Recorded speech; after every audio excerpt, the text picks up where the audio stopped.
Hello and welcome back to my channel. I apologize for being so absent as of late. Of course, life always gets in the way of trying to finish an adventure, am I right? But I am Lord Rosario, and if you wish to listen to my other stories that I have planned, then please like, subscribe, and follow up. Now, enjoy the final part of this amazing tale. Growling softly, knowing he did pauses on purpose to make him anticipate it, Charles chuckled. Sorry, I had to. Clearing his throat, he continued. He asked me if I could refill his small oxygen tank. He planned on going scuba diving in the lake for some rocks, and he asked if I could. You tilted your head, really confused, but you said nothing, as Charles continued. So, because I have no right to dissatisfy a customer, I got him more oxygen and filled up the tank. But I read in a book that you can put a different elemental substance in the oxygen tank so it can give more air. So, that's exactly what I did. Gasping, you exclaimed, scoffing loudly that he messed with the guy's oxygen tank because of what he read. Charles frowned. Well, if you say it like that, then it seems like a bad thing. But all I did was give him an oxidation. Your eyebrows furry in anger, hissing at Charles, telling him how he could have died. Charles stopped you from continuing. No, it gives you more oxygen. Not killing. I didn't make poison. And plus, he came by the next day and told me all about it. Your eyebrows softened as you sighed in relief.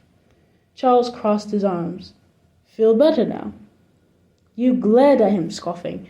You asked, was that all to his story? Charles looked at the time, then at your drink. Yes, he spoke in a soft whisper. Yes, that's all. How about one glass before I send you off? You looked at your glass, and once again noticed it was empty. You gasped in shock, dropping your glass. The glass fell on the floor, smashing to pieces. Your face becoming terrified as you frantically apologized. Charles had a soft smile on his face. He moved his glass to him. It's all right.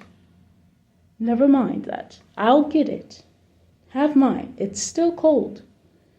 You stared at the glass confused, more than ever, but you couldn't stop yourself as you picked up the cup in your hand and chugged it down. When you finished, Charles stood up, taking the glass from your hand.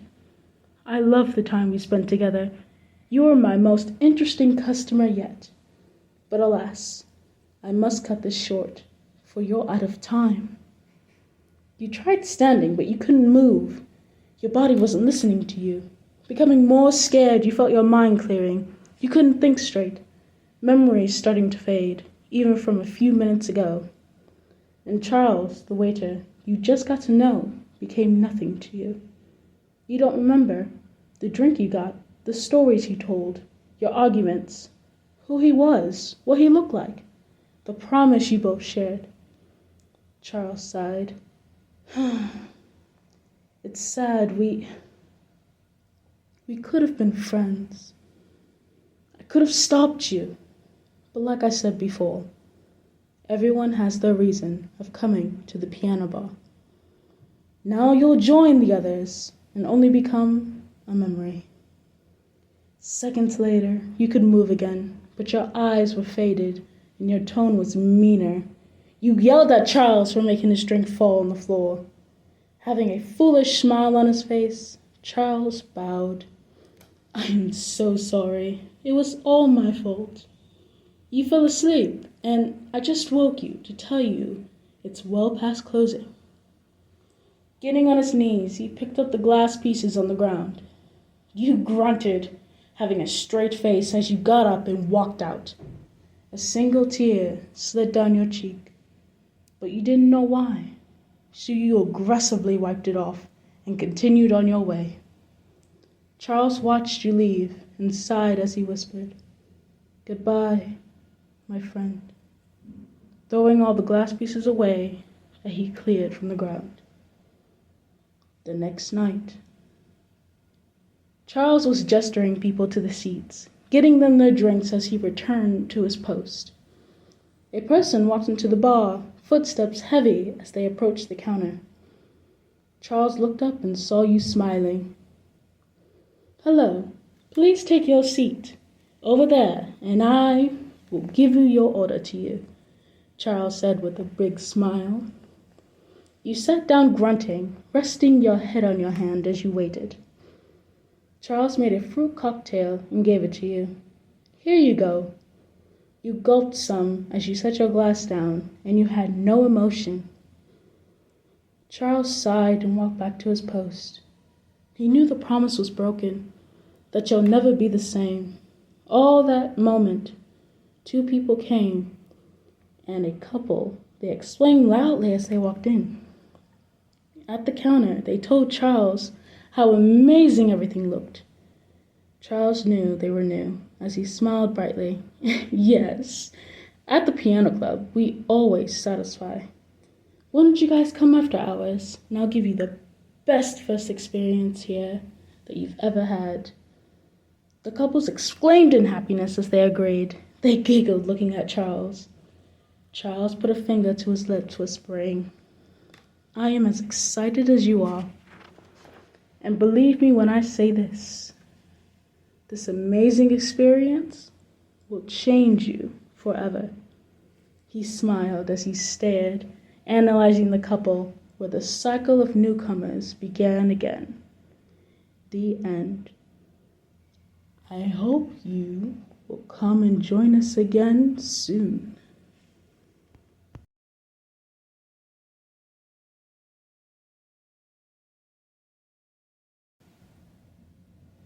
That, ladies and gentlemen, was the story of the piano bar, originally written by yourself, the Lord of Darkness, Rosario. If you do like the story and wish to comment on it, comment down below. Tell me your opinions. Tell me your thoughts. What should I change? What should I add? If you were a character in my story, how would you be? How would you react? I wish to know. So please indulge in me. And if you have any story ideas that you wish to share, comment that down below too. I'm really good at ideas and would love to hear some outside ideas, from my home of Delvita. And also, check down below for my Instagram if you wish to look at the lovely arts that I make. And if you wish to be a character in my story, send a link of your original character, and I will recreate it in the story. Thank you for joining me today, and I hope to see you next time for the next adventure that awaits. Goodbye.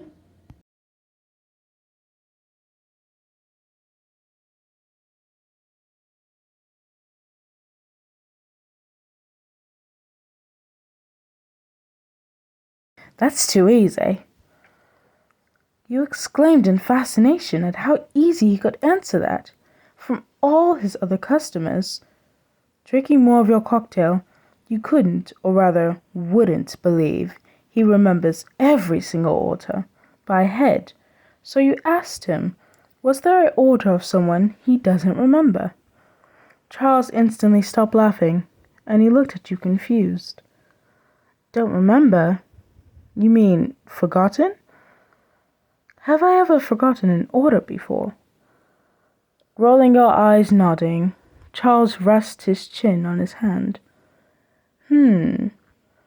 Noticing this was going to take a minute, you finished your cocktail and looked at your drink questionably, feeling like this was your first time finishing it. You were about to say something, but Charles beat you to it. Oh, I know. There is only one customer's order I don't remember. You sit eyes widen. You couldn't believe that in all that time, he was only able to come up with only one person. You gestured him to continue. Charles was hesitant, trying to remember as he continued. I was working by myself one night, and a fellow with a mask slowly came came walking in, nobody paid any attention to him. As he slowly approached the counter, his footsteps and heavy breaths and his eyes seemed fated, and clothes tainted with a foul smell. Adjusting his seat, he got up and made you another cocktail. When he finished, he sat down, continuing his story while handing you your drink. I never turned away or felt uncomfortable.